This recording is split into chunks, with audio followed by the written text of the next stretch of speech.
राम राम राम हरे हरे, हरे कृष्ण कृष्ण कृष्ण हरे हरे, हरे राम राम राम हरे हरे, हरे कृष्ण कृष्ण कृष्ण हरे हरे, हरे राम राम राम हरे हरे, हरे कृष्ण कृष्ण कृष्ण हरे हरे, हरे राम राम राम हरे हरे, हरे कृष्ण कृष्ण कृष्ण हरे हरे।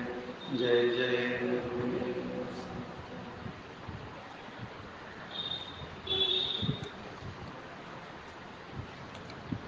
पांडुरंगाच्या चरणी, तसेच सद्गुरू डॉक्टर काकांच्या चरणी आणि परमपूज्य ज्योत्स्नाताईंच्या चरणी साष्टांग वंदन करून दत्त भार्गव संवाद आपण पुढे पाहू।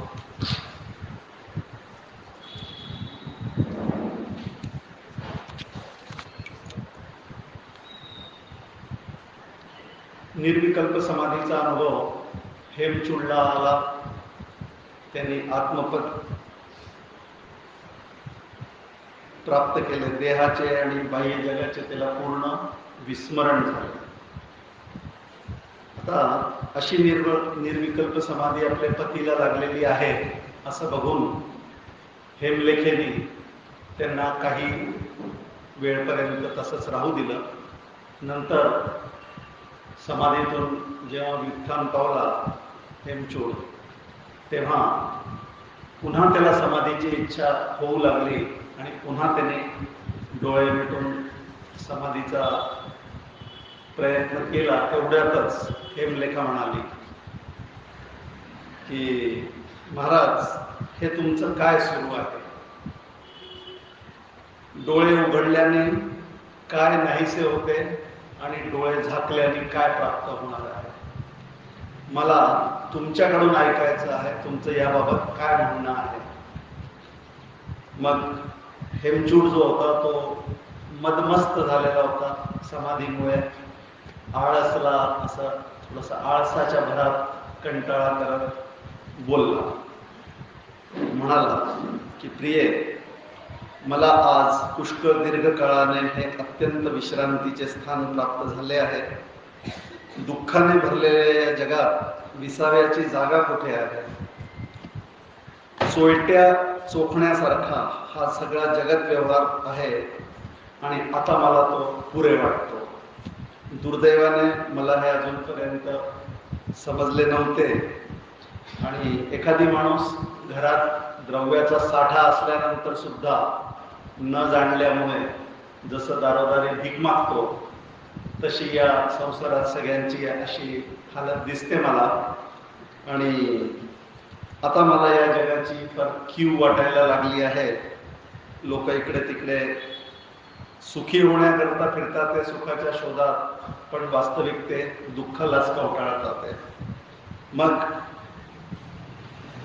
आणि एवढंच काय, आता जो तू बोलणार आहे एवढंच काय म्हणे, प्रिय, मला असं वाटतं की तू सुद्धा ज्ञानी असून सुद्धा वेडेपणा करतीये, असं हेमचूड हेमलेखेला सांगतो की तू सुद्धा वेडेपणा करतीये।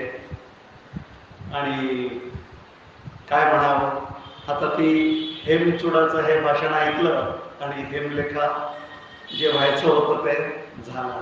ती चतुर ज्ञानी स्त्री मग त्याला म्हणाली की महाराज, मला खेद वाटतो की आपण जे परमपद जाणले असं म्हणता ते वास्तविक आपण जाणलेले नाही। कारण जेथे गेल्यानंतर अंतःकरण अत्यंत निर्मळ होऊन पुन्हा मोह होत नाही, ते स्थान आपणाला अजून पृथ्वीवरील माणसाला आकाश जसं दूर आहे तसं अजून आपल्याला ते दूर आहे। म्हणून डोळे झाकून किंवा उघडून ते पद पाहता येते काय? एखादी कृती करून किंवा करण्याचे टाळून ते पद मिळणार आहे काय? एखाद्या ठिकाणी जाऊन किंवा न जाऊन दुसऱ्या ठिकाणी जाऊन असं ते पद मिळणार असेल तर ते चांगलेच आत्मपद म्हणावे लागेल, खासेच। मग तांदूळाच्या 4 दाण्या इतक्या पापणीचा उघडझाप करण्याने जर आत्मपद येत असेल आणि जात असेल तर मग ते खासेच आत्मपद आहे. मग कोट्यावधी ब्रह्मांडाच्या ओळी जिथे एका कोपऱ्यात पडून राहिल्या आहेत ते स्वरूप बोटा एवढ्या पापणीच्या उघडण्याने जाते काय? मग मी आपल्याला आता अगदी सार सांगते, ते नीट ऐका. अजून आपल्याला समजलेलं नाही म्हणून आता सार तेवढा ऐका. जोवर हृदय ग्रंथी फुटल्या नाही तोवर सुख प्राप्त होत नाही. या हृदय ग्रंथी अनेक असून त्या मोह नामक दोरीवर दिलेल्या आहेत. स्वरूपाचे अज्ञान ही ती मोह दोरी आहे आणि तिच्यावर विपरीत ग्रहात्मक ग्रंथी पुष्कळ आहे. याचा अर्थ असा, दोरा असतो, दोऱ्याला गाठ पडते. गाठी अनेक प्रकारच्या पडतात. मग काही सोडायला गाठ उलगडायला सोपी असते, काही कठीण असतात. अशा प्रकारच्या गाठी दोऱ्यावरती जेव्हा पडतात तेव्हा ग्रंथी म्हणतात त्यांना, गाठींना. आता इथे तिने म्हटलंय की जोवर हृदय ग्रंथी फुटल्या नाही, तुटल्या नाही, म्हणजे ग्रंथी सुटल्या नाही, मग तोवर सगळं कठीण आहे. मग याचा अर्थ हृदय ग्रंथी जी आहे ती ग्रंथी तुटायला पाहिजे. आणि ती कशी आहे तर ती मोह नामक दोरीवर आहे. त्याचा जो दोर आहे तो मोह रूप आहे, भ्रम रूप आहे, अज्ञान रूप आहे. आणि अशी जी दोर आहे त्याच्यावरती आणखीन पुन्हा विपरीत ग्रहात्मक ग्रंथी सुद्धा बसलेली आहे. म्हणजे फक्त अज्ञान आहे असं नाही, तर त्याच्या उलट अजून विपरीत ज्ञान सुद्धा झालेलं आहे. आता मी ब्रह्म आहे आणि असून सुद्धा मला माझ्या स्वरूपाचं अज्ञान आहे, ही ती हा तो झालेला मोह, हाच तो झालेला भ्रम, आणि हेच ते मोह जी मूळ ग्रंथी आहे ती हीच आहे. आता त्याच्यावर आणखी विपरीत ग्रहात्मक गाठ पडलेली आहे. ती गाठ कशाची आहे? मी जीव आहे, म्हणजे मी ब्रह्म असून मी जीव आहे असं हे विपरीत ज्ञान झालं. म्हणजे एक अज्ञान मूळचं, करेला निमचळा असं जे म्हणतो आपण, पहिलेच कडवट, त्यात आणखीन अजून हे झालं. म्हणजे असं झालं की मोह नावाची जी दोर आहे ती अनेक जन्मांपासून माझा काही पिछा सोडत नाहीये आणि त्याच्यावर आणखीन विपरीत ग्रहात्मक गाठी सुद्धा पडलेल्या आहेत. त्याच्यातली पहिली गाठ देहादिकांच्या ठिकाणी आत्मत्व असल्याचा निश्चय, ही मुख्य पहिली गाठ आहे. आता देहादिकांच्या ठिकाणी माझा जो देह आहे तो मीच आहे, अशी जी गाठ आहे ती मुख्य गाठ आहे. याला देह सत्यत्व भ्रांती असं म्हणतात. भ्रांती झालेली आहे की मी देह आहे आणि हा जो देह आहे हा सत्य आहे. आता देह सत्य आहे का ह्याचा जर विचार करायचा झाला तर देह कशाचा बनलेला आहे? पंचमहाभूतांचा बनलेला आहे. पंचमहाभूत कसे आहे? जड आहे, अचेतन आहे. मी कसा आहे? आत्मरूप आहे, चेतन आहे. म्हणजे मी देह नाही, पण मी देह आहे असा जो मी विपरीत ग्रह करून घेतलेला आहे, हे मुख्य गाठ, त्याच्यावरती अज्ञानावरती पडलेली पहिली गाठ. मग त्याच्याचमुळे संसार हा अवाढव्य झालेला आहे आणि अनिवार्य झालेला आहे. आता दुसरी गाठ, तशीच भास मात्र जगाच्या ठिकाणी आत्मा नाही असा निश्चय होणे, ही दुसरी ग्रंथी आहे. आता हे जगत जे आहे हे भास रूप आहे. कशावरती भासलेलं आहे? ब्रह्मस्वरूपावरती भासमान झालेलं जगत आहे. जगताचं स्वरूप काय आहे? माईक आहे. माईक म्हणजे काय? मिथ्या. माया शब्दाचा अर्थ माया, जी नाही, असा माया शब्दाचा अर्थ आहे. वास्तविक जी नाहीच तीच आता हे झाली आहे, भारी झाली आहे. म्हणजे त्याच्यामुळे हे जगत जे आहे हे प्रगट झालं आणि नसून असल्यासारखं भासतं. मग हा जो भास आहे ब्रह्मस्वरूप आहे त्याच्यावरती हा जगत जो भास, एवढा मोठा भासमान जगत आहे, ते जगत आत्मस्वरूपाशिवाय आहे, म्हणजे त्याच्यात आत्मा नाही असा जो ग्रह झालेला आहे, हा आणखीन दुसरी गाठ ग्रंथी. तिसरी ग्रंथी, जीव आणि ईश्वर हे वेगळे आहे. जीव एक वेगळा, ईश्वर एक वेगळा असं झालेलं आहे. मग जीव आणि जीव वेगळे आहे, जीव आणि जड वेगळे आहे, जड आणि जड वेगळे आहे, ईश्वर आणि जड वेगळे आहे. अशा प्रकारे हा सगळा जो भेद आहे, म्हणजे एकच ब्रह्म सर्व रूपाने नटलेलं असून मला त्याच्या ठिकाणी एक जीव दिसतो, दुसरा जीव वेगळा वाटतो, ईश्वर वेगळाच वाटतो, जड पदार्थ वेगळे वाटतात.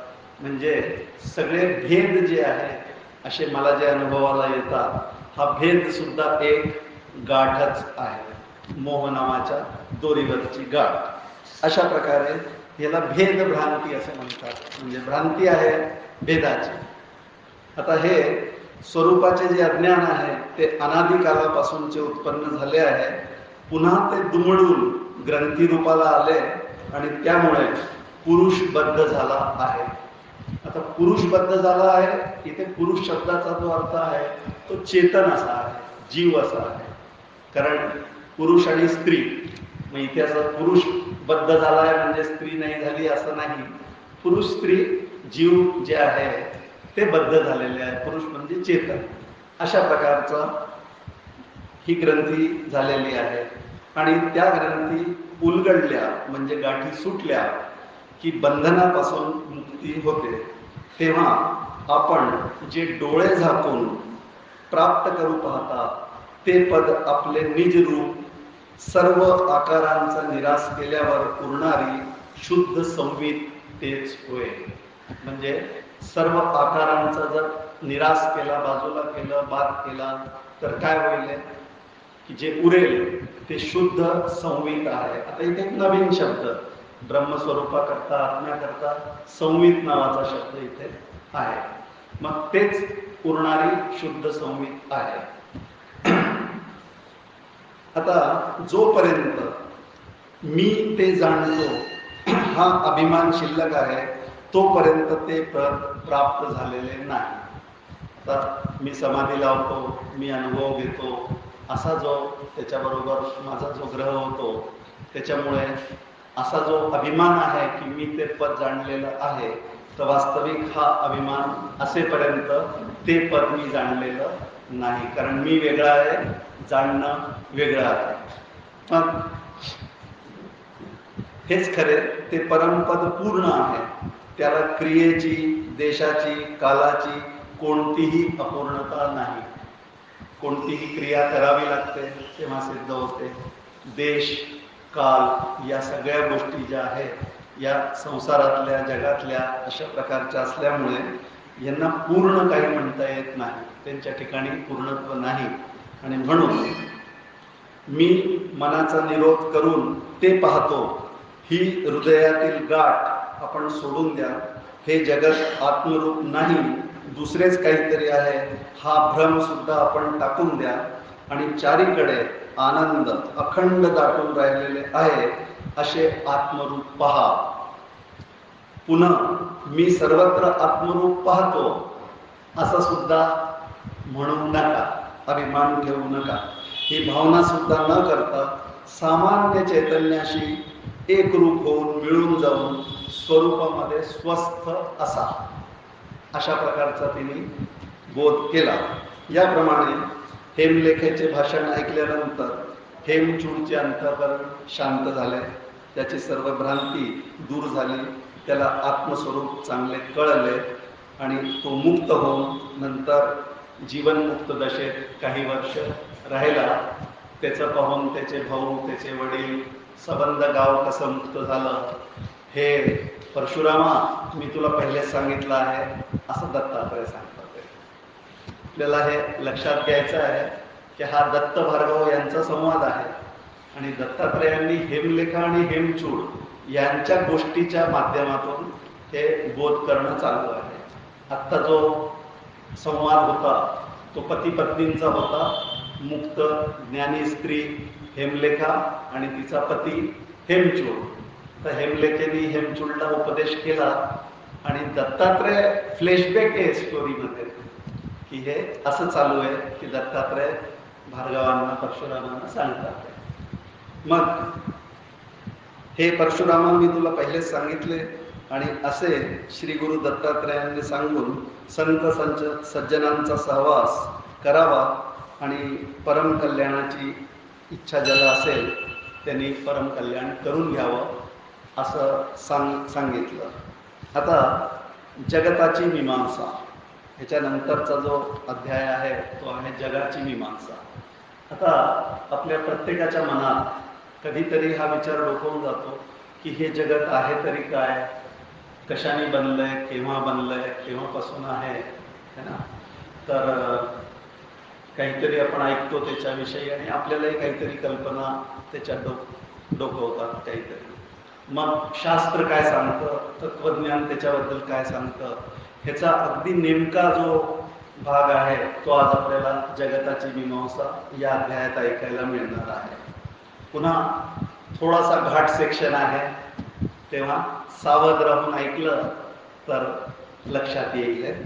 सुंदर वर्णन आहे, ह्याच्यासारखं विवेचन खरोखर दुसऱ्या ठिकाणी मिळत नाही. हे आपण अवश्य लक्ष देऊन ऐकावं.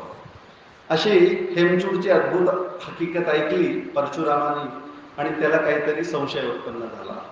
मग तो श्री गुरूंना म्हणाला, भगवान आपण हे मोठे अद्भुत म्हणून जे ज्ञान सांगितले ते मला वाटते मोठे चमत्कारिक किंबहुना सर्व तो अशक्यच आहे. कारण आपण हे दृश्य विश्व आपण म्हटले तसे केवळ चैतन्य स्वरूप कसे असणार. आता आपल्याला आठवत असेल पहिले सद्गुरूंनी सांगितलं की हे दृश्य जे आहे ते वास्तविक अन्य काही नसून चिद्रूपच आहे है ना, असं त्यांनी सांगितलं होतं. मग आता परशुरामाला हे ऐकून अधिक संशय झाला की हे दृश्य जगत जे आहे हे चैतन्य स्वरूप कसं काय आहे आणि ते तसे आहे असे पाहता येण्यासारखे नसल्यामुळे केवळ श्रद्धा ठेवून मानण्यापलीकडे दुसरा काही उपाय दिसत नाही. म्हणजे आता तुम्ही म्हणताय म्हणून श्रद्धा म्हणून हो म्हणावं लागेल, पण ते चैतन्य स्वरूप कसं काय आहे हे अजूनही मला काही समजलेलं नाही. दुसरं आणखीन असं की जे जाणवणारे पदार्थ आहे, आता ब्रह्म जे आहे ते ज्ञान रूप आहे असं तुम्ही म्हणाला आणि जाणवणारे जे पदार्थ आहे ते त्यांचं जेव्हा ज्ञान होतं तेव्हा ज्ञान होणं हे लक्षात येतं. पण चैत्य पदार्थांच्या शिवाय ज्ञानरूपता असावी, ब्रह्मज्ञानरूप आहे असं म्हणता येईल असं माझा अजूनही निश्चय होत नाही. तेव्हा आपण माझा संदेह जो आहे तो दूर करावा. मग असा प्रश्न विचारल्यावर दत्तात्रय म्हणाले, परशुरामा ऐक, तुला दृश्य जगताचे तत्व नीट समजावून सांगतो. हे सर्व दृश्य जगत केवळ द्रुप मात्र आहे, म्हणजे ज्ञान मात्र आहे. हे दृश्य जगत जे आहे ते फक्त ज्ञान मात्र, त्याला ज्ञप्ती असं म्हणतात, तेवढं ज्ञान मात्रच आहे. त्याला द्रुप शब्द वापरलेला आहे. आपण बघू त्याचा विचार पुढे. आता फक्त हे ज्ञानरूपच आहे आणि आता त्याला त्याची उपपत्ती मी तुला सांगतो. उपपत्ती म्हणजे आता समजावून सांगतो, खुलं करून सांगतो, त्याला विश्लेषण करतो. ऐक, हे दृश्य जगत एक कार्य आहे. याची उत्पत्ती होताना आढळून येते आणि उत्पत्तीचा अर्थ आहे नवीनपणाने भासणे. याप्रमाणे जर पाहिलं तर प्रत्येक क्षणाला जगत नूतन रूपाने भासमान होते आहे. आता ते कार्य असल्यामुळे कारणा वाचून ते आपोआप स्वभावतःच उत्पन्न झाले आहे असे म्हणणे काही योग्य नाही. हे जगत जे आहे कार्य आहे. जिथे कार्य असतं तिथे कारण असतं.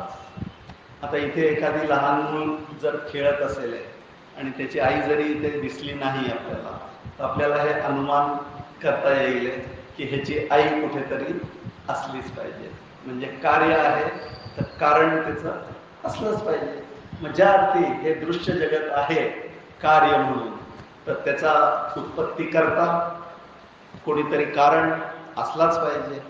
आणि आपण जर म्हटलं की हे जगत आपोआपच उत्पन्न झालं आहे, असे मतवादी सुद्धा आहेत की जे म्हणतात की हे आपोआपच उत्पन्न झालं आहे, त्याचं आपोआप उत्पन्न होणं असा स्वभाव आहे निसर्गाचा वगैरे, असे मत आहे. पण आता हे सगळं जड आहे निसर्ग, आणि जड पंचमहाभूत यांच्यामध्ये अशा प्रकारे उत्पत्तीची क्षमता नाही, कारण जड जे आहे त्याच्याजवळ ज्ञानच नाही आहे, आणि उत्पत्ती करता ज्ञानाची गरज आहे. मग ज्ञान फक्त चेतनाजवळ असतं. मग चेतनाशिवाय जडाची उत्पत्ती कशी काय संभवेल? म्हणून याचा जो उत्पत्ती करता आहे, कारण रूप जे आहे ते असलाच पाहिजे, असा एक अनुमान आपल्याला करता येतो. मग म्हणतात की आपोआपच उत्पन्न व्हावे तर घट हा घटच का व्हावा, पट का होऊ नये. म्हणजे आता घट म्हणजे मडकं, घडा. आता तो घडा बनवायला जाता घडाच बनतो, वस्त्र नाही बनत. मग आपोआप जर उत्पत्ती झाली म्हणजे शिस्त नसेल उत्पत्तीमध्ये, तर घट हा घटच का होतो, पट होऊन जायला पाहिजे, म्हणजे विचित्रच काहीतरी होईल. मग असं तर होत नाही. मग ह्याचा अर्थ जे काही आहे ते सगळं तिथे एक शिस्त आहे. मग म्हणजे ही शिस्त आपोआप कशी राहणार, आणि तशी ती न राहण्यास व्यवहार तरी कसा चालेल? जर अशी शिस्त राहिली नाही तर व्यवहार कशा होईल? आपण जे जे काही कार्य करतो, काहीतरी सामग्री जुळवतो, कारणरूप सामग्री जुळवतो आणि कार्यरूप एखादी वस्तू तयार करतो. श्रीखंड तयार करायचं असेल, श्रीखंड हे कार्य झालं. मग त्याच्याकरता पहिले दही पाहिजे, दह्याकरता दूध पाहिजे, या सगळ्या गोष्टी कारणरूप आहे, आणि कार्यरूप श्रीखंड मग आपल्याला खायला मिळतं. मग ह्याचा अर्थच आहे की हे जे आहे हे सगळं एक नियमित अशी शिस्त व्यवस्था या निसर्गामध्ये जी आहे ती कोणामुळे आहे? तर हे योग्य सामग्री असली की योग्य कार्य उद्भवते, त्यात काही कमी पडलं तर ते होत नाही. त्या अर्थी स्वभावतः जगत उत्पन्न होणे शक्य नाही. आता जरी जगाचे कारण दिसून येत नाही तरी तेवढ्यावरून त्याला कारण नाहीच असे काही म्हणता येत नाही. आता जगताचा जो कर्ता आहे तो काही दिसून येत नाही, पण त्याच्यावरून असं म्हणता येत नाही की त्याला कर्ताच नाही आहे ना. मग यावरून असे ठरते की जर प्रकृतीला चेतनाचे अधिष्ठान आहे असे मानले नाही तर हे जगत कार्य उत्पन्न कसे व्हावे? म्हणजे चेतनाचं अधिष्ठान या सगळ्या जड पदार्थाला, निसर्गाला, प्रकृतीला आहे असं ठरतं. सारांश काय आहे की या जगत कार्याला कारण काही सापडत नाही, तेव्हा अशा अदृष्ट विषयांमध्ये निर्णय करण्यासाठी वेदांचाच आधार घेतला पाहिजे. आता प्रामाण्याचा जो प्रश्न आहे तो वेद इथे प्रमाण आहे. जे जे काही समजणार नाही ते प्रकृती हे जे आहे कार्यरूप प्रकृती, त्याचं कारण कोण आहे याच्याकरता याला त्याला विचारण्यापेक्षा सरळ रिफर टू वेद, म्हणजे वेदच प्रमाण आहे की जे अदृष्ट अशा विषयांमध्ये प्रामाण्य करता वेदच आहे.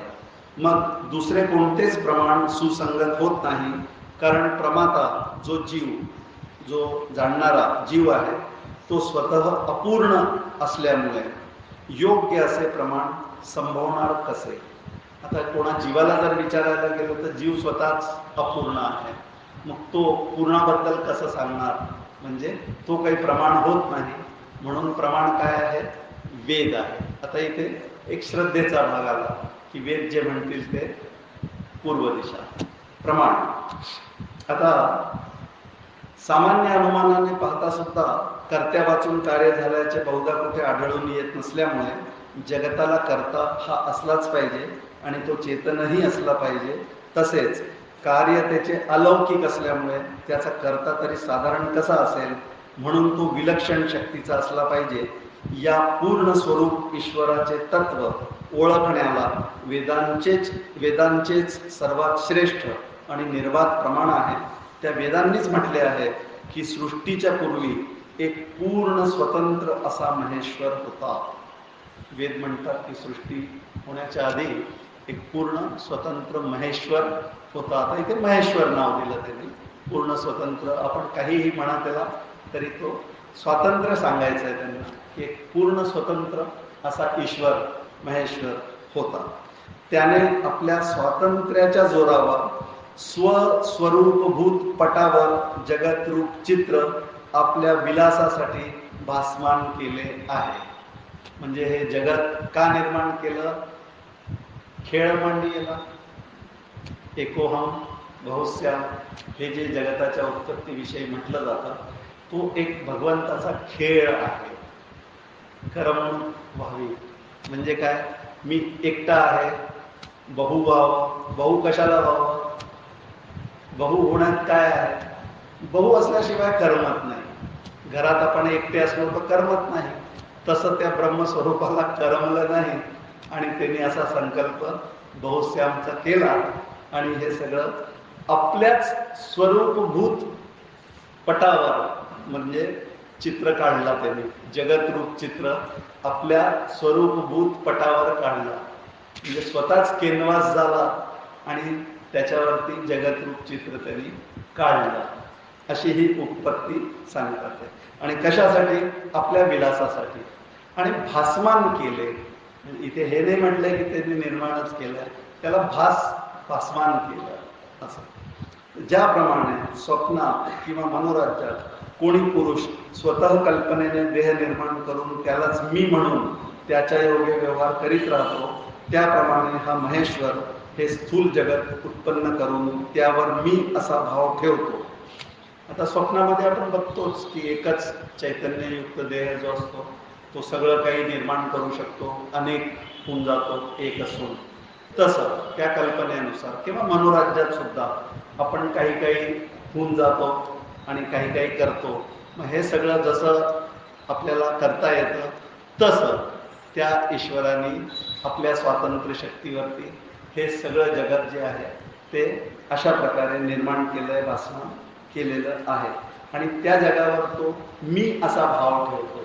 म्हणजे तेथे मी आहे असा भाव ठेवतो.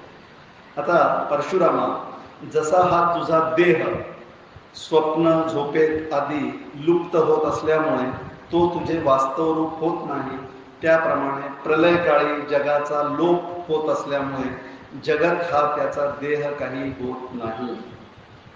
म्हणजे आता झोपेमध्ये देहाशिवाय आपण असतो, स्वप्नामध्ये देहाशिवाय सगळे व्यापार आपल्याला मनोव्यापार करता येतात. तिथे देहाचा काही भूमिकाच नसते, रोलच नसतो, तो आपला पडलेला आहे ना. आणि ते म्हणतात आहे की परशुरामा, जसा स्वप्नात झोपेत तुझा देह काही लोप पावला तरीही तुला काही त्याच्याने फरक पडत नाही, तू त्याच्याहून वेगळा राहतोच. तसाच या जगताचा जेव्हा प्रलय होऊन जातो, प्रलय झाल्यानंतर सुद्धा तो त्याचा देह गेला म्हणून तो गेला असं काही होत नाही. मग तू जसा देहादिकाहून भिन्न केवळ चिन्मय आहेस, तसाच हा देव जगत रहित केवळ चैतन्य स्वरूप असून निर्विकार आहे. त्याने आपल्याच ठिकाणी हे जगतरूप चित्र उघड केले आहे. त्याहून अन्य कोणी कुठेच नसल्यामुळे हे चित्र दुसऱ्या कशावर उमटू शकेल. याचा अर्थ एकमेव अद्वितीय जे ब्रह्मस्वरूप आहे, आत्मस्वरूप आहे, ते एकच असल्यामुळे, आता एकच असेल तर दोन जिथे नाही तिथे जर हे जगत दिसत असेल तर ते कसं असेल? भगवत रूपच असेल है ना. एकच जो भगवंत आहे तोच बोर्ड झाला, तोच चित्र झाला, तोच पेंटरही झाला, तोच शाही सुद्धा झाला है ना. म्हणजे या जगामध्ये जे जे काही निर्माण म्हणून झालेलं वाटतं, आकाशापासून पृथ्वीपर्यंत जे जे काही पंचमहाभूत झालेले आहे, हे सगळे तोच झालेला आहे. याला उपादान कारण असं म्हणतात शास्त्राच्या भाषेत. उपादान म्हणजे जसं एक मडकं असतं, मडक्याला माती हे उपादान कारण आहे, म्हणजे त्याच्याशिवाय ते निर्माण होऊ शकत नाही. पण माती स्वतःहून काही मडकं होऊ शकत नाही, त्याच्याकरता कुंभाराची गरज आहे. म्हणून कुंभाराला म्हणतात निमित्त कारण, तो चेतन असला पाहिजे. तसं इथे ईश्वर जो आहे तोच याचा निमित्त कारण आहे. म्हणजे आयडिया पण त्याचाच आहे आणि जे काही तो झाला आहे तोच झालेला आहे. म्हणजे पृथ्वी रूपाने आकाशापर्यंत अन्य रूपाने सगळ्या रूपाने तोच नटलेला आहे. म्हणून तो उपादानही आहे आणि तो निमित्त सुद्धा आहे असं सिद्ध होतं. आणि त्याच्याशिवाय दुसरं काही नसल्यामुळे दुसरं काही नाहीच आहे, तोच एक आहे, उपादानही आहे निमित्तही आहे. मग चैतन्य वाचून केव्हा कुठे काय असेल असणे शक्य आहे. जेथे चैतन्य नाही असे म्हणावे तो देशच सिद्ध होत नाही, परंतु चैतन्यच नाही म्हणून म्हणावे तर तो दुसऱ्या कशाने सिद्ध होणार. आता ही गोष्ट थोडीशी समजून घेण्यासारखी आहे. चैतन्य वाचून केव्हा कुठे काय आहे असं जर म्हटलं, आपण जेव्हा एखादी वस्तूचा विचार करतो ती वस्तू आहे. आता वस्तू स्वतः वस्तू नाही म्हणत की मी आहे, म्हणू शकत नाही, अचेतन आहे, जड आहे. मग तिला अस्तित्वात कोणी आणलं, तिच्याबद्दल कोण म्हणतं की ती आहे, मी म्हणतो है ना. तर मी चेतन आहे आणि वस्तू अचेतन आहे.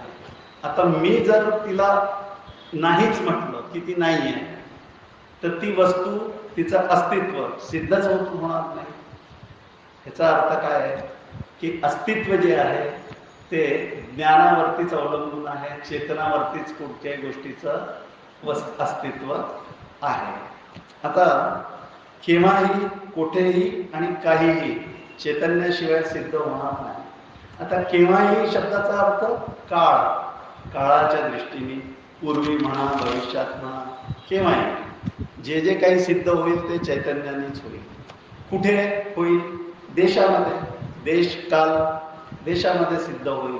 आणि काय सिद्ध होईल, वस्तू पदार्थ द्रव्य जे जे काही सिद्ध होईल ते फक्त चैतन्यामुळेच होईल. म्हणून चैतन्याशिवाय दुसरी गोष्ट अस्तित्वात नाही असा निर्णय झाला. सारांश काय आहे की चैतन्य हीच जगाचा ग्रास करणारी परिपूर्ण आणि अंतिम महासत्ता आहे. संविद्रूप आत्म्या वेगळी या जगाला सत्ताच नाही. जो आत्मा आहे त्याच्याशिवाय या जगाला सत्ताच नाही. आत्मा चेतन, जग अचेतन. मग जगाला सत्ता असणं हे कोण जाणवले, चेतन. म्हणजे चेतनाशिवाय जगाचं अस्तित्व सिद्ध होत नाही. म्हणून जगाचं अस्तित्व संविद्रूप जो आत्मा आहे, ब्रह्म आहे, त्याच्याशिवाय सिद्ध होत नाही. जगाला सत्ताच नाही. सारांश काय की सृष्टीच्या आरंभी एक शुद्ध चैतन्य रूप महादेव होता. त्यापासून हे चराचर जगत उत्पन्न झाले. ते त्याचवर राहते, त्याच्याच ठिकाणी शेवटी लयाला जाते असा वेदांचा आशय आहे. येथे संशय घेणेच योग्य नाही.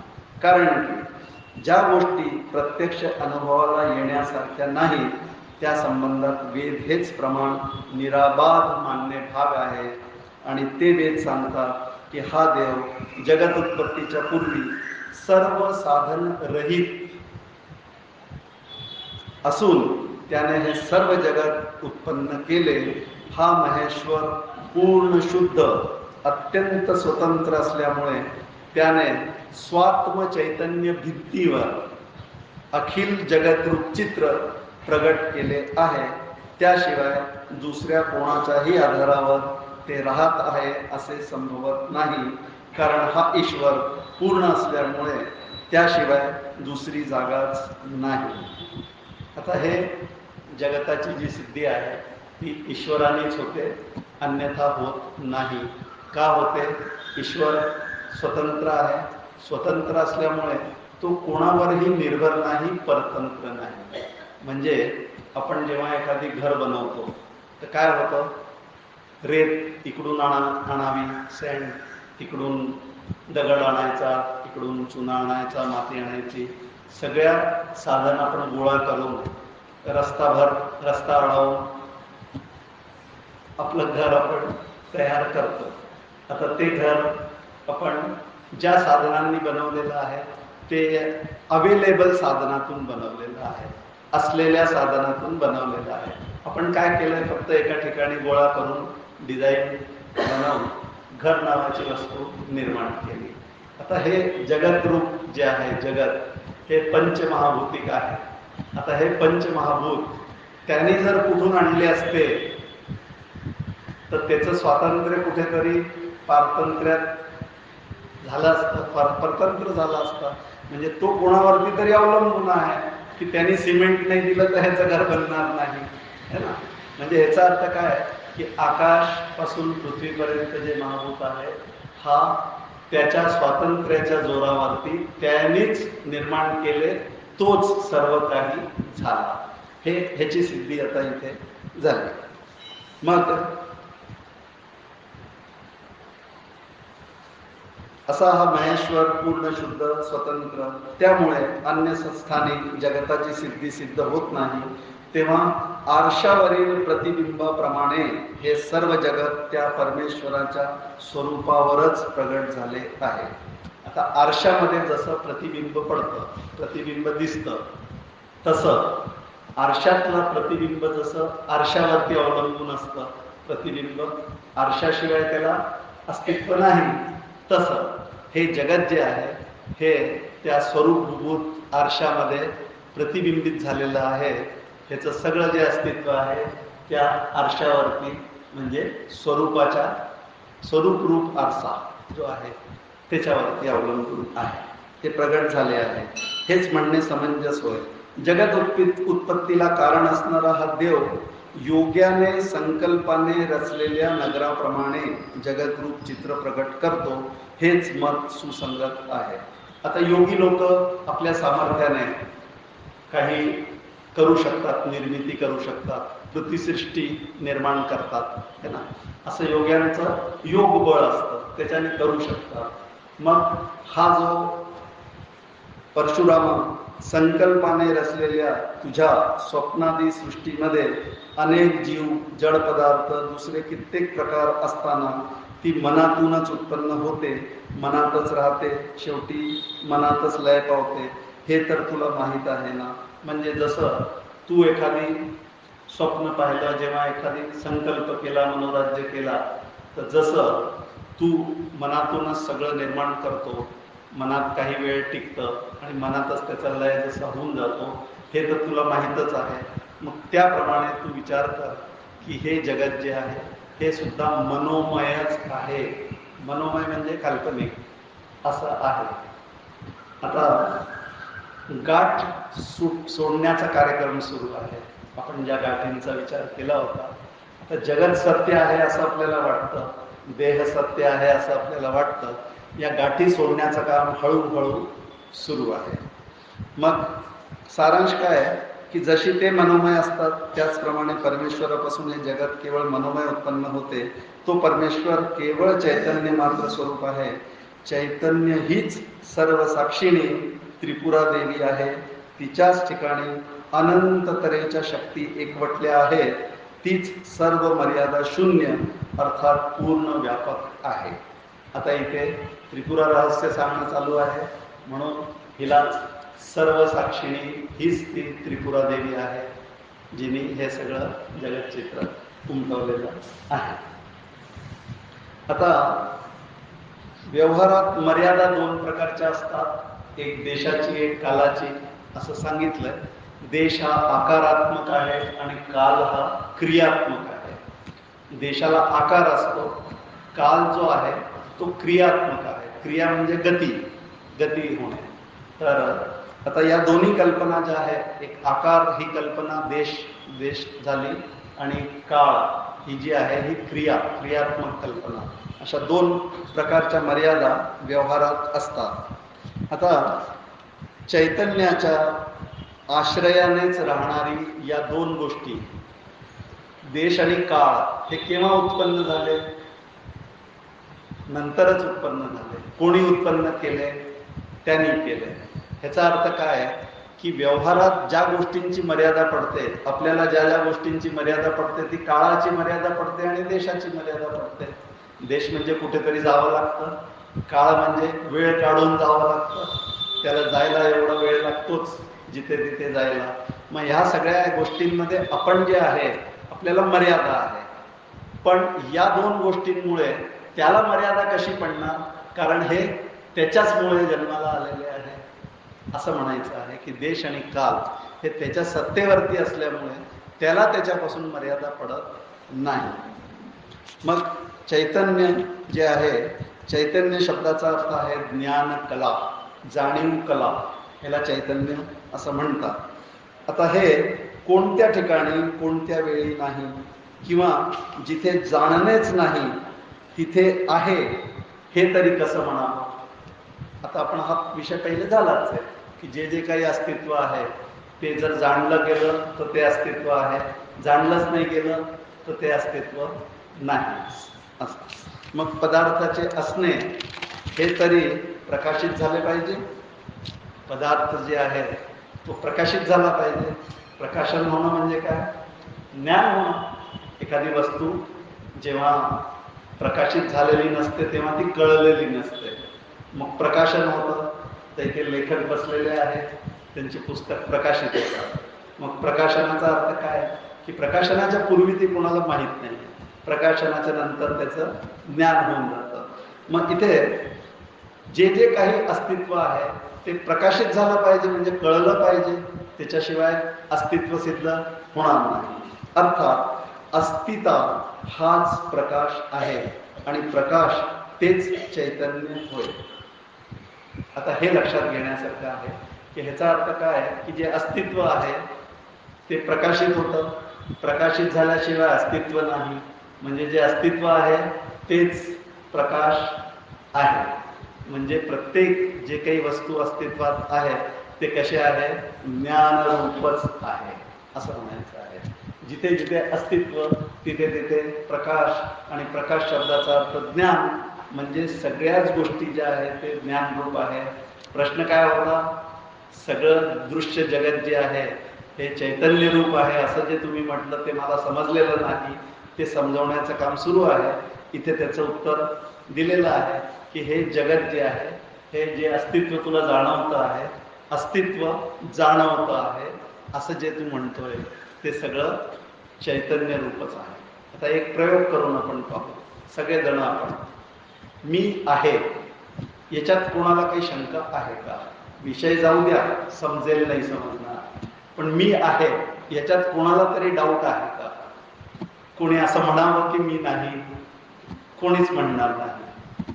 एवढंच काय, तर एखादी प्यायलेला जरी असला तरी तो असं म्हणणार नाही की मी नाहीये, किंबहुना नाराजच होईल तो की मी नाही असं कसं तुम्ही म्हणता. मग ह्याचा अर्थ काय, मी आहे. आता असणं जे आहे याला अस्तित्व म्हणतात, आहेपणा. मी आहे असं जे मी म्हणतोय म्हणजे मी कशाबद्दल बोलतोय, अस्तित्वाबद्दल बोलतोय. आणि हे कशाच्या आधाराने बोलतोय, मला जाणवतंय माझं अस्तित्व म्हणून मी जाणीवपूर्वक बोलतोय की मी आहे. म्हणजे ह्याचा अर्थ काय की मी अस्तित्वाबद्दल बोलतोय, मी जाणीवेबद्दलही बोलतो आहे, मी जाणीवपूर्वक हे सांगतो आहे की मी आहे. ह्याचा अर्थ काय की जे अस्तित्व आहे तेच ज्ञान आहे. मग इथे असं उत्तर दिल्यानंतर म्हणजे चैतन्यच आहे, प्रकाश हेच चैतन्य होय, शिवाय प्रकाश म्हणजे भान म्हणजे जाणणे हे स्वयंसिद्ध असल्यामुळे प्रकाशच मुख्य आहे. आता प्रकाश जे आहे हे स्वयंसिद्ध आहे. आपण भगवंताला काय म्हणतो, स्वयंप्रकाश. स्वयंप्रकाश शब्दाचा अर्थ काय आहे की त्याला आणखीन कोणी प्रकाशन करण्याची गरज नाही. आता एक प्रयोग सांगतो. एखादी मडकं आहे, अंधाऱ्या खोलीत आहे आणि त्याच्या खाली एक दिवा ठेवलेला आहे, जळत तेवत दिवा आहे. तर तो दिवा आवृत्त आहे, झाकलेला आहे मडक्याने. मडका आहे अंधाऱ्या खोलीमध्ये. आता जेव्हा आपल्याला जर म्हटलं की तुम्ही तो दिवा पहा, आणा, तर ते पाहण्याकरता आपल्याला पहिले काय करावं लागेल? अंधाऱ्या खोलीमध्ये जावं लागेल. आता तिथे काहीच दिसणार नाही. मग पहिले काय करावं लागेल? लाईट ऑन, म्हणजे बाहेरच्या प्रकाशाची गरज आहे. मग त्यांनी काय प्रकाशित होईल? बाहेरच्या प्रकाशाने मडकं दिसेल, म्हणजे हे झालं मडक्याचं प्रकाशन. मडका दिसला. आता मडका दिसला पण अजून दिवा दिसलेला नाही. मग आता मडक्याला फोडून टाका किंवा बाजूला करा तर दिवा जो आहे तो दिसेल. आता समजा त्याच वेळेला लाईट गेले तरी दिवा दिसेल की नाही दिसणार?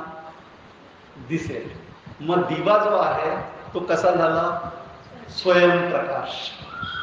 एक उदाहरण आहे, ह्याच्याने समजून घ्यायचं. दिव्याला बघण्याकरता अजून दुसऱ्या दिव्याची गरज नाही. मग असं जे चैतन्य आहे, मी आहे, ज्ञानरूप आहे, त्याला जाणण्याकरता दुसऱ्यांनी हे म्हणण्याची गरज नाही की हा आहे. जेव्हा मी असं म्हणतो की मी आहे तर मला कोणतंही प्रमाण पाहावं लागत नाही, मला कोणतंही पुस्तक दाखवावं लागत नाही, कोणी साक्ष म्हणून याला विचारा मी आहे की नाही, असं आपल्याला कधी करावं लागत नाही. ह्याचा अर्थ काय आहे की मी जो आहे तोच ज्ञानरूप आहे. म्हणजे ज्ञान आणि असणे यांचा अशा प्रकारचा संबंध आहे. जे सत आहे तेच चित आहे, जे चित आहे तेच सत आहे, असा हा सच्चितचा आपसातला संबंध आहे. मग प्रकाश हाच मुख्य आहे. जड वस्तू याच्या संगतीने प्रकाशित होतात, स्वतः प्रकाशित होत नाही. तर पुढची जड वस्तू जी आहे, जड वस्तू म्हणजे जी स्वतःलाही जाणत नाही, दुसऱ्यालाही जाणत नाही, ती जड. बॉटल स्वतःला जाणत नाही पण मी जाणतो की ही माझी बॉटल आहे. मग जड वस्तू याच्या संगतीने प्रकाशित होतात, चैतन्याच्या. स्वतः प्रकाशित होत नाही, परंतु शुद्ध चैतन्य दुसऱ्याच्या साह्या वाचून आपल्याच ठिकाणी प्रकाशते. आता जर प्रकाशित न होताही पदार्थाला अस्तित्व आहे असे म्हणशील तर मग आहे आणि नाही यांची व्यवहारात काहीच शिस्त राहणार नाही. जे नाही तेही आहेच म्हणावे लागेल. ही गोष्ट लक्षात आली का? की जी नाही तेही आहेच म्हणावं लागेल. जर असं असेल की अस्तित्व आणि प्रकाशन वेगळे असतील तर मग प्रकाशाशिवाय जर अस्तित्व सिद्ध होत असेल तर मग आहे काय आणि नाही काय याची काही शिस्तच राहणार नाही. जे नाही आहे तेही आहेच म्हणावं लागेल. मग अशा प्रकारे तेव्हा अस्तित्व हा चैतन्याचा प्रकाश आहे. जसे आदर्शाचे अस्तित्व. आदर्श इथे आरशाकरता वापरलेला शब्द आहे, अनेक वेळा येईल तो. आदर्श असा शब्द आहे, आरसा. तर आरशाचे अस्तित्व हेच प्रतिबिंबाचे अस्तित्व. त्याप्रमाणे चैतन्य हेच जगताचे अस्तित्व. म्हणून सर्व जग चैतन्यच आहे. त्यात विशिष्ट आकार भासते हे खरे, पण ते या चैतन्याच्या अंगभूत घनतेमुळे. आता थोडासा टेक्निकल भाग आहे. टेक्निकल भाग म्हणजे असं का होतं, का असं कळतं, त्याचं एक विश्लेषण, एक चांगल्या प्रकारे समजावून सांगण्याची ही पद्धत आहे. हे जरी नाही समजलं, वरचं जरी समजलं असेल तरी चालेल आहे, पण हे समजणं थोडंसं अजून फर्स्ट गिअर, हनुमान गिअर म्हणतात त्याला. हनुमान गिअरच का म्हणतात?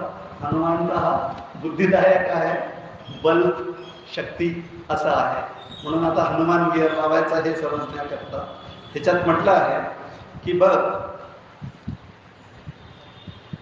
विशिष्ट आकाराने भासणं हे खरं, पण ते या चैतन्याच्या अंगभूत घनतेमुळे आणि निर्मलपणामुळे भासतात. म्हणजे चैतन्याच्या ठिकाणी दोन गोष्टी आहेत, एक घनता आणि एक निर्मलता, शुद्धता. या दोन गोष्टी आहेत. मग आता त्या आकारांच्या स्वतंत्र सत्तेमुळे नाही, म्हणजे जे जे काही जाणवतं त्यांना काही स्वतंत्र सत्ता आहे म्हणून जाणवत नाही, तर चैतन्याच्या घनतेमुळे आणि निर्मलतामुळे ते कळतं. आता पुढे म्हणतात, पदार्थाच्या अंगचे काठिण्य आणि निर्मलत्व यांच्या योगानेच कुठेही प्रतिबिंब भासत असते व ते धर्म जसे अधिक उणे असतील त्या मानाने प्रतिबिंब स्पष्ट किंवा अस्पष्ट उमटतात. म्हणजे पदार्थाच्या अंगाचं काठिण्य कसं आहे आणि निर्मलता कशी आहे त्याच्यावरती पदार्थाचं प्रतिबिंब दिसेल किंवा नाही दिसणार ह्याच्यावरती अवलंबून आहे. स्पष्ट दिसेल किंवा स्पष्ट नाही दिसणार हेही अवलंबून आहे. आता आरशामध्ये हे दोन्ही धर्म असल्यामुळे त्यात प्रतिबिंब स्पष्ट दिसते. आरशामध्ये कठीणताही आहे आणि निर्मलताही आहे. त्याला पॉलिश करून गुळगुळीत केलेलं असतं. एखादी स्टीलचं नवीन ताट असेल त्याच्यामध्ये सुद्धा प्रतिबिंब चांगल्या पद्धतीने दिसतं. म्हणजे जे जे पॉलिश्ड आहे, गुळगुळीत आहे, चकचकीत आहे त्याच्यामध्ये प्रतिबिंब चांगल्या प्रकारे दिसतं. आता हे आरशाचे धर्म झाले. आता पाण्यामध्ये निर्मलता आहे पण काठिण्य कमी आहे. निर्मलता आणि काठिण्याचा जो संबंध आहे त्याच्यामुळे पाण्यात दिसणारे जे प्रतिबिंब आहे ते आरशाच्या तुलनेमध्ये थोडेसे अस्पष्ट आहेत. पाण्यामध्ये प्रतिबिंब अस्पष्ट दिसतील. मग आता आकाशामध्ये निर्मलपणा आहे पण काठिण्य अजिबात नाही. त्याच्यामुळे त्याच्यात प्रतिबिंब दिसत नाही. अशा प्रकारे हा एक भाग समजावून सांगितला त्यांनी की निर्मळपणा आणि काठिण्य असं. तर आता आरसा जड आहे आणि तो स्वतंत्र सुद्धा नाही म्हणून त्यावर प्रतिबिंब पडण्यास बाह्य बिंबाची अपेक्षा आहे. आता आरसा जो आहे हा जड आहे, पदार्थ आहे, पण त्याच्यामध्ये निर्मलता काठिण्यता जशी म्हटली त्याच्यामुळे तो प्रतिबिंब घेण्यास समर्थ आहे. पण त्याच्याकरता बाह्य बिंबाची गरज आहे. ज्याचं प्रतिबिंब पडतं त्याला आपण बिंब म्हणतो. म्हणजे बिंबाची गरज आहे तेव्हाच प्रतिबिंब आरशामध्ये पडू शकतं.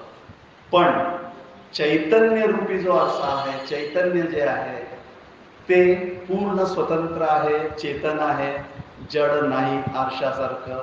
त्याच्यामुळे त्याला बाह्य बिंबाची सुद्धा अपेक्षा नाही. म्हणजे बाह्य बिंब नसलं तरी ते आपल्यावर सगळं जगत जे आहे ते प्रतिबिंबित करू शकतं. त्याचा प्रतिभास जो आहे तो होऊ शकतो. हाच त्याच्यातला एक जो भाग होता. मी कठीण म्हणालो, समजला असेल तर माफ करा. मग असा शिवाय चैतन्याच्या ठिकाणी कोणताच मळ नाही म्हणून निर्मलता हा स्वतः सिद्ध आहे. मळ दुसऱ्या पदार्थाचा लागणार पण चैतन्य हे एकमेव आहे आणि अखंडित आहे. त्याच्यामुळे चित स्वरूपावर मळच संभवत नाही. किंबहुना त्याच्या या सर्व व्यापित्वामुळे त्याची शुद्धता सर्वात अधिक आहे. तो सगळीकडे एकमेव असून व्याप्त आहे. त्याच्यामुळे त्याच्या निर्मलतेला दुसऱ्या कोणाचाही मळ लागणं शक्य नाही. आता जे स्वतः भासमान होत नाही, दुसऱ्याच्या अनुषंगाने होते त्यालाच प्रतिबिंब असं म्हणतात. प्रतिबिंब शब्दाचा अर्थ काय? स्वतः भासमान होत नाही, आरसा वगैरे काहीतरी असं लागतं की ज्याच्यामुळे ते भासमान होतील. आणि जगत हे याच प्रकारचे आहे. स्वतः भासमान होत नाही, ते आरशात, कोणत्या आरशात? चैतन्य रूप आरशात भासमान होतं. मग अशा प्रकारे हे सर्वांना माहीतच आहे. कारण ते स्वतः केव्हाच भासमान होत नाही. चैतन्याच्या ज्ञानकलेच्या जाणीवेच्या आश्रयावरच ते भासते. तेव्हा जगत हे सुद्धा आरशातील प्रतिबिंबाच्या तुलनेचे आहे, हे उघडच आहे. तसेच चैतन्य हे आरशासारखे आहे, कारण त्यातही निरनिराळे अनेक विचित्र भाव भासमान होत असताना सुद्धा त्यांना भासमान करणारे ते आरशासारखे असतात आणि लेशभरही आपल्या स्वरूपापासून च्युत होत नाही. आता आरशामध्ये समजा अग्नीचं प्रतिबिंब दिसलं आपल्याला, तर अग्नी काही आरशाला जाळू शकत नाही. प्रतिबिंबामुळे त्याच्यावर फरक पडत नाही. पाणी आले, पाण्याचं प्रतिबिंब पडलं, पाण्यामुळे आरसा भिजणार नाही. म्हणजे प्रतिबिंब जो आहे तो पूर्ण घेऊ शकतो आणि तरीही अनअफेक्टेड राहतो. मग तसंच हा जो स्वरूप आहे ह्याच्यावरती जगतरूप प्रतिबिंब कितीही अनेकतेने भासले तरीही तो आपल्या स्वरूपापासून अजिबात ढळत नाही. तो जसा आहे तसाच असतो, पूर्ण शुद्ध, पूर्ण स्वतंत्र, सच्चित आनंद असं सांगायचं आहे. मग आरशावरील प्रतिबिंब दुसऱ्या बिंबामुळे पडते. चैतन्यावरील जगतरूप प्रतिबिंब चैतन्याच्या स्वातंत्र्यामुळे पडते. परशुरामा, तूही चेतन आहे, तू स्वतः अनुभव घेऊन पहा. स्वतःच्या संकल्प बळाने आपल्याच ठिकाणी कोणत्याही बिंब वाचून, अन्य कोणत्याही निमित्त वाचून नाना पदार्थांचे भाव तुझ्या मनात प्रतिबिंबित होतातच ना. तसंच तू विचार कर आणि संकल्पाचे बळ म्हणजेच स्वातंत्र्याचे स्थूल स्वरूप, हा जो संकल्पाचा बळ आहे हेच स्वातंत्र्याचं एक स्थूल स्वरूप आहे. निसंकल्प अवस्थेमध्ये हेच चैतन्य अगदी स्वच्छ रूपाने भासते. आता निर्विकल्प समाधीमध्ये काय होतं, काहीही भासत नाही. मग जे बाकी सगळं जेव्हा बाजूला पडतं तेव्हा एक फक्त चैतन्यच, आत्माच तिथे भासतो, कळतो. म्हणून बाकी सगळ्या गोष्टी बाजूला केल्या म्हणजे विकल्प बाजूला केले, मग ती झाली निर्विकल्प अवस्था. मग निर्विकल्प अवस्थेमध्ये आत्मा जो आहे तो त्याच्या शुद्ध स्वरूपातच आपल्याला सापडतो. आत्ता हे जे विकल्प आहे, सगळ्या गोष्टी ज्या आहेत त्या विकल्प आहेत. त्या विकल्पांमध्ये तो वस्तूसह सापडतो, म्हणजे आत्म्यासह वस्तू सापडते. पण जेव्हा सगळ्या गोष्टींचा विचार बाजूला केला विकल्पांचा, तर निर्विकल्प अवस्थेमध्ये काय होईल, तो शुद्ध चैतन्य त्याच्या त्याच स्वरूपाने आपल्याला सापडतो. याप्रमाणे शुद्ध एक स्वरूप चैतन्याच्या ठिकाणी असणारे महत्स्वातंत्र्य जगताच्या उत्पत्तीच्या अगोदर संकल्प स्वरूपाला घेऊन त्यामुळेच प्रतिबिंबात्मक जगत भासित झाले आहे. संकल्पाच्या दृढतेमुळे हे चिरस्थायी भासू लागले आहे. ते सर्वांना सारखेच भासते, तेही या सर्वेश्वराच्या पूर्ण स्वातंत्र्यामुळे. आता स्वप्नामध्ये किंवा मनोराज्यामध्ये आपल्याला जेव्हा काही गोष्टी कल्पना करतो आपण काही गोष्टींची, ते तात्पुरतेच असतात. जेवढा वेळ आपला संकल्प टिकतो तेवढ्या वेळ ते भासमान होतात. पण संकल्प जाताच, झोप उघडताच, मनोराज्य झाला की मग ते काही राहत नाही.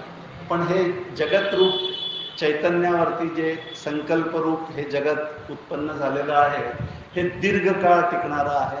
कारण त्याच्यामध्ये संकल्पाची, त्याच्या संकल्पाची दृढता आहे. एक तो आणि त्याचा संकल्प असा असल्यामुळे, आणि तो चिरस्थायी अशा प्रकारचा आपल्याला अनुभवाला येतो. आणि म्हणून हे जगत अशा प्रकारे भासू लागलं. आणि इतरांचे म्हणजे जीवांचे स्वातंत्र्य मर्यादित असल्यामुळे त्यांचे मनोमय जगत त्या एकाच्याच प्रत्ययाला येते. आता मी जर स्वप्न पाहिलं तर माझ्या स्वप्नात अनेक काही झालं, हे सगळं झालं, पण ते मलाच भासतं फक्त, कारण माझं स्वातंत्र्य मर्यादित आहे. पण त्याचं स्वातंत्र्य अमर्याद असल्यामुळे तो जे काही संकल्प करतो ते सगळ्यांना आपल्याला एकसारखं भासतं. म्हणजे आत्ता दिवस आहे, आपण सगळे म्हणू हो आहे, आपल्याला सगळ्यांना एकसारखंच भासतंय ना हे. तर हे जे सगळं भासणं एकसारखं आहे हे त्याच्या स्वातंत्र्यामुळे आहे. आपण जेव्हा आपल्या आतमध्ये काही कल्पना करतो, जे काही भास होतो, जे काही स्वप्न पाहतो, ते आपल्यापुरतंच मर्यादित असतं, आपल्यालाच दिसतं, फक्त आपणच प्रभावित होतो. पण त्याच्या संकल्पाने सगळेच लोक एकसारखे झालेले आहेत, एकसारखा प्रत्यय त्यांना येतो. तेच जीवांचे अपूर्णत्व आहे, असे संकल्पाचे सामर्थ्य आहे. आता परशुरामा, तू आपल्या ध्यानात इंद्रजाल विद्या घे. तिच्यात वस्तुतः काही सामग्री नसतानाही संकल्पवशात सृष्टी भासवली जाते. ती सर्वांना सारखीच प्रत्ययाला येते, स्थिर असते. तिच्यात खऱ्याप्रमाणे पुन्हा व्यवहारही घडतो. शेवटी पाहावे तर ती आपल्या जागी लय पावते. आता एखादी जादूगार, एखादी ऐंद्रजालिक असा असतो, इंद्रजाल करणारा, तो शो जेव्हा करत असतो तेव्हा हॉलमध्ये बसलेल्या सगळ्यांना तो मोहित करून टाकतो. तो जे काही दाखवतो ते सगळ्यांना खरं असं भासमान होतं. मग तेव्हा काय होतं की जीवाचं जे स्वातंत्र्य मर्यादित, आपण म्हटलं की मलाच भासतं माझं स्वप्न, पण त्याचं जे स्वप्न असतं जादूगाराचं, तो अनेक लोकांना प्रभावित करू शकतो, पण तरी पूर्ण जगाला प्रभावित नाही करू शकत. हॉलमध्ये असलेल्यापर्यंत त्याची मर्यादा आहे, जी काही त्याची शक्ती असेल की ज्याच्यामुळे तो 1000-10,000 लोकांना प्रभावित करू शकत असेल, मग तो मणीची सहायता घेत असेल, मंत्राची सहायता घेत असेल, औषधी काही प्रयोग करत असेल आणि त्यांचा प्रयोग करून तो सगळ्यांवरती भुरळ पाडून सगळ्यांना एकसारखा प्रत्यय आणून देतो है ना. तर हे तू पाहतोच इंद्रजाल विद्या. आणि तसेच योग्यांची सुद्धा मनसृष्टी अशी असते, एखादी योगी जो असतो आपल्या संकल्पाने एखादी गोष्ट तयार करू शकतो, त्याच्याबरोबर व्यवहारही करू शकतो, काही काळापर्यंत ती टिकूही शकते. अशा प्रकारचं सगळं जे आहे हे पाहतो आपण. तर योग्यांचे सामर्थ्य सुद्धा परिमितच असते, सीमितच म्हणावे लागेल, कारण त्यांची सृष्टी बाह्य पदार्थावर उभारलेली असते. पण चैतन्यनाथ जो परमात्मा आहे त्याचं सामर्थ्य असीमित आहे आणि त्याच्यामुळे त्या सृष्टी त्याच्या स्वस्वरूपावरतीच प्रगट होते. सारांशे की प्रतिबिंबाला जसे आरशाशिवाय अस्तित्व नाही, त्याप्रमाणे चैतन्य वाचून जगताला अस्तित्व नाही असे ठरते.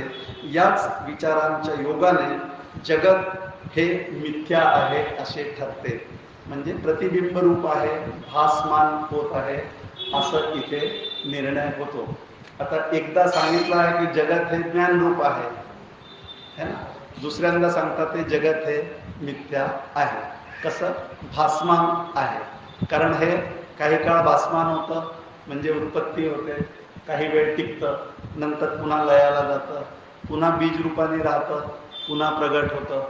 अशा प्रकारे अनेक मन्वंतरे, युगे, काय आपण म्हणू कालगणना है ना, त्या हिशोबाने वारंवार ही सृष्टी निर्माण होते, लय पावते, पुन्हा निर्माण होते, पुन्हा टिकते, लय पावते.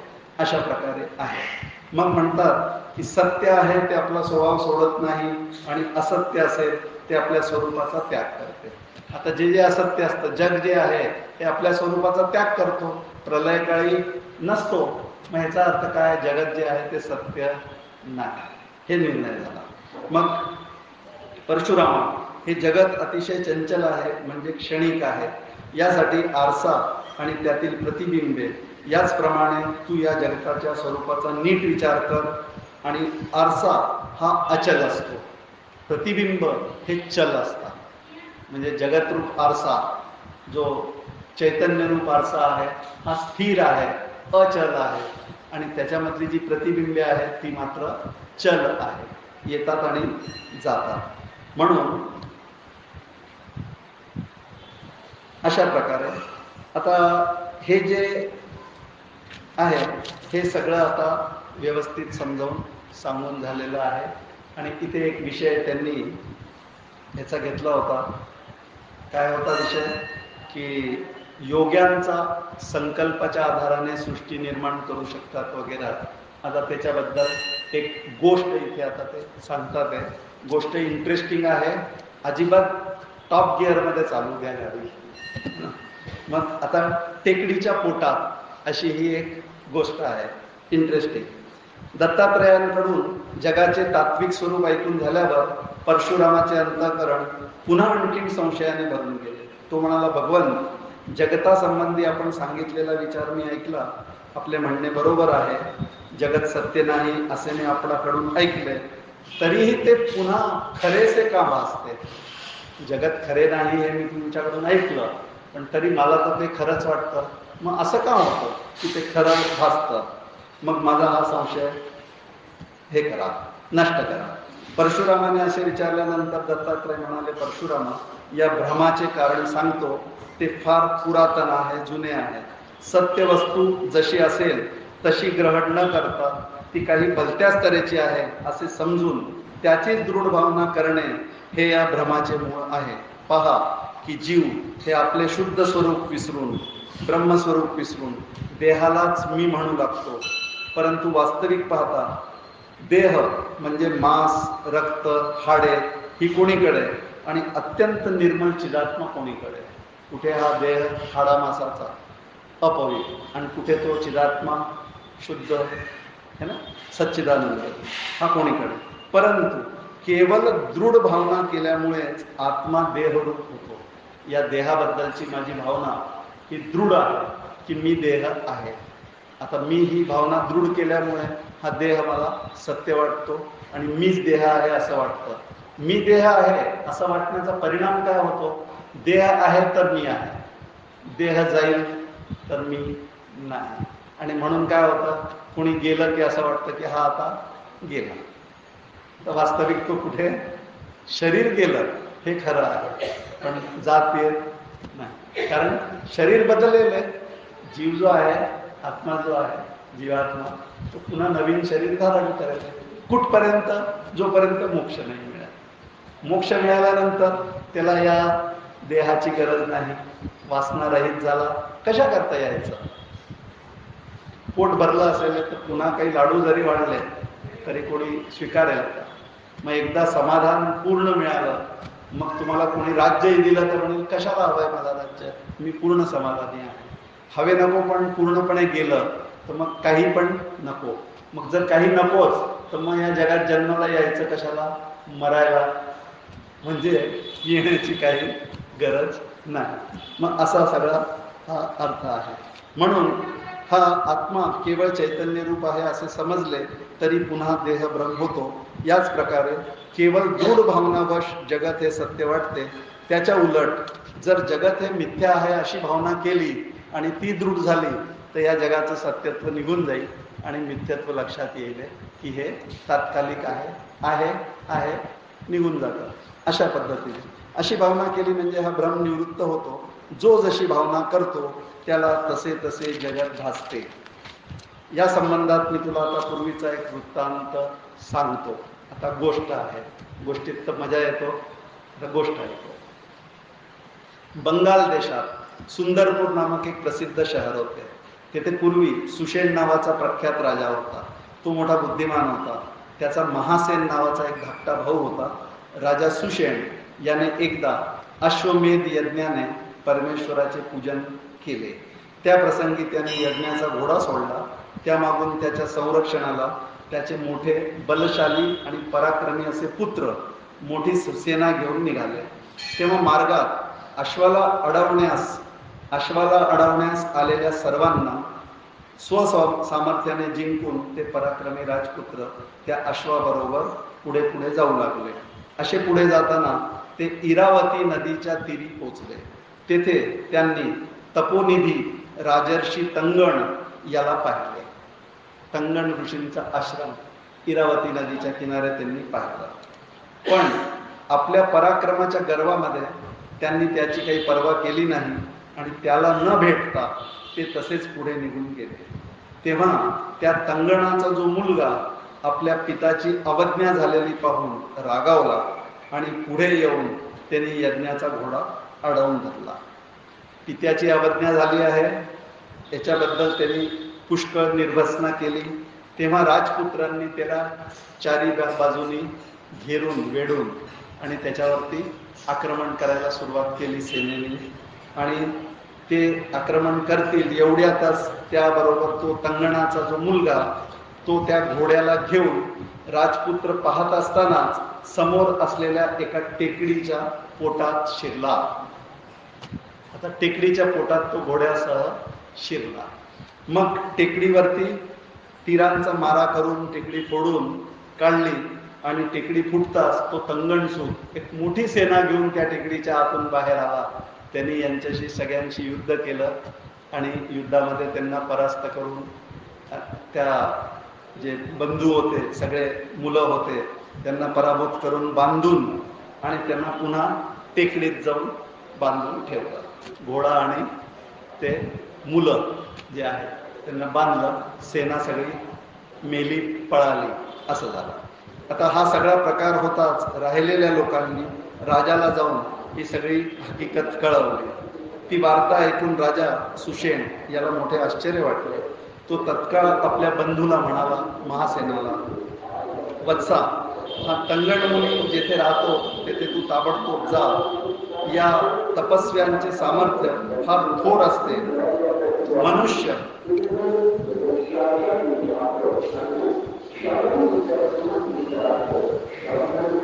या तपस्व्यांचे सामर्थ्य फार मोठे असते आणि मनुष्य आणि देव यांना जिंकू शकत नाही.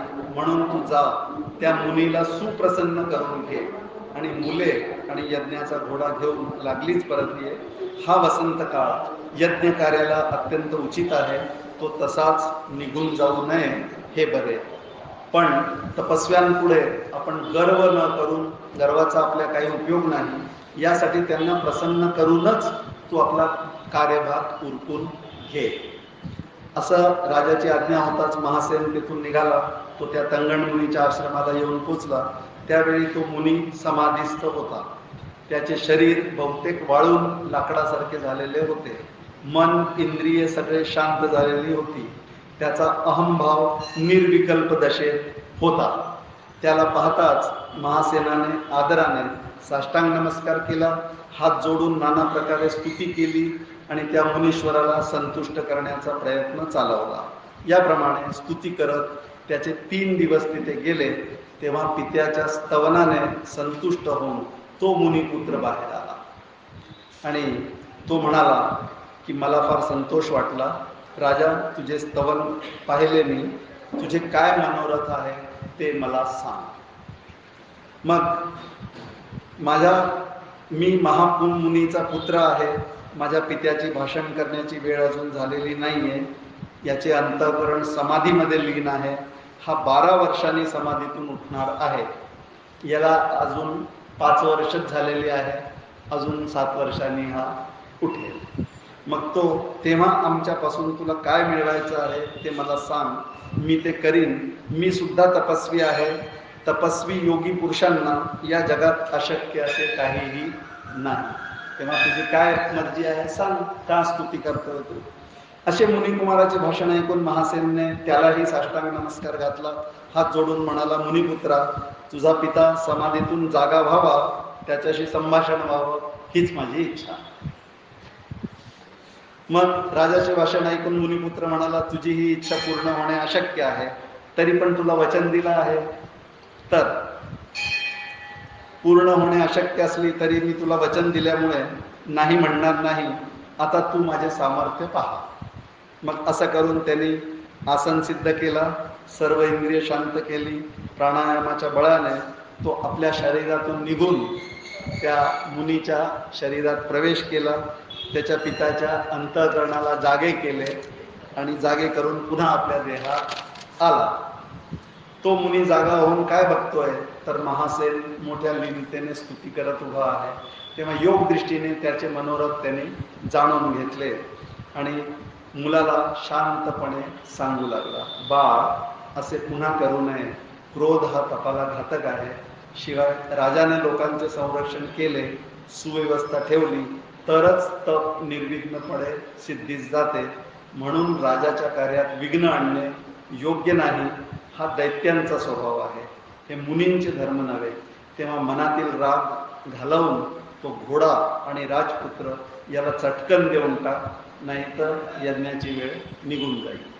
असं म्हणाल्यानंतर पित्याने सांगताच मुनिपुत्राचा क्रोध मावळला.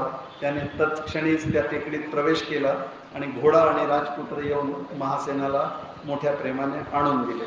तेव्हा तो घोडा आणि ते राजपुत्र यांना गावाकडे रवाना करून आश्चर्यचकित झालेल्या महासेनाने त्या मुलींना नमस्कार करून हात जोडून प्रार्थना केली. तो म्हणाला, भगवान, या टेकडीच्या पोटामध्ये माझे बंधू आणि हा घोडा हे कसे राहिले, हे मला जाणायचं आहे आणि जाणून घेण्याची इच्छा आहे. आपण मला सांगा. असे विचारल्यावर राजा, तो तंगण मुनी त्याला म्हणाला, राजा, सांगतो ऐक. पूर्वी मी एक राजा होतो. मोठे विस्तृत राज्य मी पुष्कळ वर्ष चालवले. नंतर एकदा परमेश्वराच्या कृपेने तुर्यात्मक अधीश्वर चित स्वरूपाचे मला ज्ञान झाले. तुर्यात्मक अधीश्वर चित स्वरूपाचे मला ज्ञान झाले म्हणजे आत्मज्ञान झाले असा अर्थ आहे त्याचा. मग ते झाल्यामुळे तेव्हा मला पुढे हा सर्व लोक व्यवहार तुच्छ वाटू लागला. राज्य मी मुलांच्या स्वाधीन केले, वनात राहिलो. माझी स्त्री ही सुद्धा माझ्या बरोबर आली. तेव्हापासून तपश्चर्या करीत करीत माझी येथे अनेक वर्षे गेली. माझी सेवा करून माझी स्त्री सुद्धा पूर्णत्वाला पोचली. पुढे एकदा प्रारब्धवश अनिवार्य जोराने, प्रारब्धाच्या अनिवार्य जोराने माझ्या स्त्री कामवश झाली तेव्हा ती माझ्याकडे आली, पण मी समाधीत होतो. त्यामुळे कामाने व्याकुल झालेल्या तिने माझा भावनेने संग केला आणि तिला गर्भ राहिला. पुढे तिला हा मुलगा झाला. तो होताच तिने त्याला माझ्या मांडीवर ठेवून मला समाधीतून जागे केले. आणि तिला काय वाटले कोण जाणे, तिने आपला देह ठेवून दिला आणि ती स्वरूपात विलीन झाली. मला जेव्हा मांडीवर मुलगा दिसला आणि ती कैवल्यस्थानी गेल्याचे कळले, तेव्हा मला त्या मुलाची दया आली. मग मी त्याला वाढवले आणि पुढे एकदा प्रसंगवशात मी पूर्वी राजा होतो अशी हकीकत त्याला माझ्याकडून कळली. तेव्हा त्याला सुद्धा राज्य चालवण्याची इच्छा झाली. मग त्यांनी माझी प्रार्थना केली.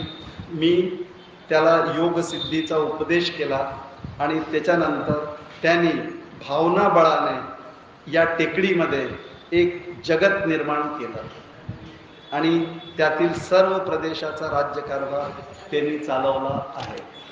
तिथे तोच सर्व काही आहे असा त्याला राज्यकारभार चालवायचा होता. म्हणून त्याच्याच राज्यात त्याने हा घोडा आणि तुझे बंधू बांधून ठेवले होते. असं भाषण ऐकून महासेनाने ते टेकडीतले जग पाहण्याची इच्छा केली. मुनींनी आपल्या मुलाला महासेनला इच्छेप्रमाणे तुझा राज्यकारभार दाखव असे सांगून आपण पुन्हा समाधीत प्रवेश केला. नंतर तंगण मुनीचा पुत्र राजाला घेऊन टेकडीजवळ आला आणि त्यांनी स्वतः आत प्रवेश केला आणि म्हणाला, राजा ये. आता याला काही प्रवेश करता येईना. मग तो बाहेर आला. तो म्हणाला की अरे राजा, तू योगाभ्यासी नसल्यामुळे तुला आत शिरणे अशक्य आहे, कारण योग ज्ञाना वाचून ही टेकडी कोणालाही मनुष्याला घनरूप म्हणजे स्थूल रूपच होणार. पण पिताची आज्ञा आहे म्हणून मी तुला आत नेणार आहे. तेव्हा तू असं कर, आपला हा देह या गवताच्या खाचेमध्ये ठेवून दे आणि लिंग देहाने माझ्याबरोबर आत प्रवेश कर. असं म्हटल्यावरती हा राजा घाबरला. हा म्हणाला, देहातून बाहेर निघणे म्हणजे मरण नव्हे काय, मी तर मरूनच जाईन. मग हे तर काही जमणार नाही मला. मग तो म्हणाला, अरे अरे, ह्याला तर योगाची अजिबातच ओळख नाही. मग असू दे, तू डोळे मिट. असं म्हणून त्याने डोळे मिटताच योग सामर्थ्याने मुनिपुत्राने त्याच्या शरीरात प्रवेश केला. त्याचा लिंगदेह बाहेर काढला, त्याला खाचेत ठेवलं, स्वतः देहात आला. याचा लिंगदेह घेऊन तो आतमध्ये गेला आणि तिथे पुन्हा एक नवीन देह त्याला दिला आणि दिव्य दृष्टी दिली, म्हणजे तो हे सगळं छान प्रकारे बघू शकेल अशा प्रकारे. आणि घेऊन तो त्याला चालला. आता एक दुसरं शरीर प्रवेश केल्यामुळे हा जागा झाला. नंतर जागा होऊन पाहतो काय, तर एका महाआकाशात मुनिपुत्र आपल्याला घेऊन वाऱ्याच्या वेगाने चालला आहे. त्यावेळी वर खाली बाजूला भयंकर अमर्याद आकाश पाहून तो घाबरला. म्हणाला, मुनिपुत्र, मला इथे सोडून देऊ नको, नाहीतर माझा चुराडा होईल. राजाला धीर देऊन मुनिपुत्र म्हणाला, राजा घाबरू नको, तुला राज्य पाहिजे आहे ना, नीट पहा. त्याला दूरवर खाली आकाश दाट अंधकाराने बसून असलेले दिसले. त्यानंतर नक्षत्रे भासत होती. पुढे पुढे गेला, चंद्रमंडळाजवळ गेला. राजाला थंडी लागू लागली. योग सामर्थ्याने त्याला उष्णता पुरवली मुनिपुत्रांनी जिवंत ठेवण्याकरता. पुढे गेले. पुढे सूर्यमंडळ होता. सूर्यमंडळ त्याच्या धगीने हा होरपळू लागला. तेव्हा पुन्हा मुनिपुत्राने त्याचा बचाव केला. नंतर मेरू शिखरावरती उतरले. दूरचे सर्व काही पाहता यावे म्हणून सूक्ष्मदृष्टी ह्यांनी मुनिपुत्रांनी राजाला दिलीच होती, व्यापक दृष्टी. तिच्या योगाने त्याने लोक अलोक पर्वताच्या ओळी पसरलेल्या पाहिल्या. सुवर्णाची जमीन, कित्येक समुद्र, नद्या, पर्वतांनी भरलेले सप्तद्वीप, सर्व भुवने, इंद्रादी लोक, वैकुंठादी लोक हे सगळे दिसले. यक्ष, गंधर्व, राक्षस, मनुष्य सगळे दिसले. त्यावर मुनिपुत्र स्वतःच विधी, विष्णू आणि शिव या 3 नावांनी पृथक पृथक राज्य करत आहे हे सुद्धा दिसले. विधी म्हणजे ब्रह्मदेव, ब्रह्मा, विष्णू, महेश असे तिन्ही हाच बनलेला होता असं त्याला दिसलं. मग सार्वभौम राज्य करताना प्रजारूप पाहिलं तर हा मुनिपुत्र प्रजारूपही होता. सगळीकडे हाच एक सर्वस्व होऊन तिथे दिसला. मी या असा निवास करीत असल्याने त्याने पाहिले.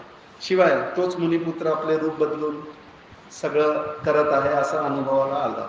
मुनिपुत्राचे हे अलौकिक सामर्थ्य पाहून राजाला फारच विस्मय वाटला. तेव्हा त्याला मुनिपुत्र म्हणाला, राजा, हा नवीन प्रदेश तू नीट पाहिला. तुला आता एक गोष्ट विचारतो की हे पाहता पाहता आपल्याला किती काळ गेला आहे हे तुला माहीत आहे का? तर मग त्यांनी सांगितले की एकंदर अनेको वर्षे, म्हणजे पृथ्वीवरची लाखो वर्षे होऊन गेली या एका दिवसात, असं झालं. आणि येथे अजून एकच दिवस झाला आहे. मग चल आपण त्या भूप्रदेशाला जाऊ जेथे माझा पिता बसलेला आहे, असे म्हणून त्या मुनिपुत्राने राजाला बरोबर घेऊन आकाशात उड्डाण केले आणि पूर्वीप्रमाणे टेकडीच्या बाहेर आला. आज मला वाटतं आपण इथपर्यंतच पाहू. बाकीचं सस्पेन्स ठेवू, म्हणजे उद्या सुद्धा संख्या कमी नाही होणार. रामकृष्ण हरी. अशा प्रकारे हे संकल्पाचं जे सामर्थ्य आहे, काय आहे ते सांगण्याकरता ही स्टोरी सांगितली की जो योगी आहे तो कशा प्रकारे सृष्टी निर्माण करू शकतो. आणि भावना बळाने, संकल्प बळ म्हणजे काय, भावनेचं बळ आहे. त्या भावना बळाने आणि ती भावना दृढ केली त्यांनी आणि त्याच्यामुळे तो एक पूर्ण जगत प्रतिसृष्टी निर्माण केली. तिथे तोच ब्रह्मा विष्णू महेश बनला, प्रजाही तोच बनला, सूर्य नक्षत्र, लोक, 7 समुंदर, नदी, पर्वत सगळं तोच झाला. म्हणजे काय, एकाचे अनेक कसे होतात हे या ह्याच्यातून कहाणीतून सांगण्यात आलं. आता ह्याच्या पुढे ह्यांचा जो संवाद होईल मुनिपुत्राचा आणि महासेनाचा, तो आपण उद्या बघू. आज थांबू. जय जय रघुवीर समर्थ.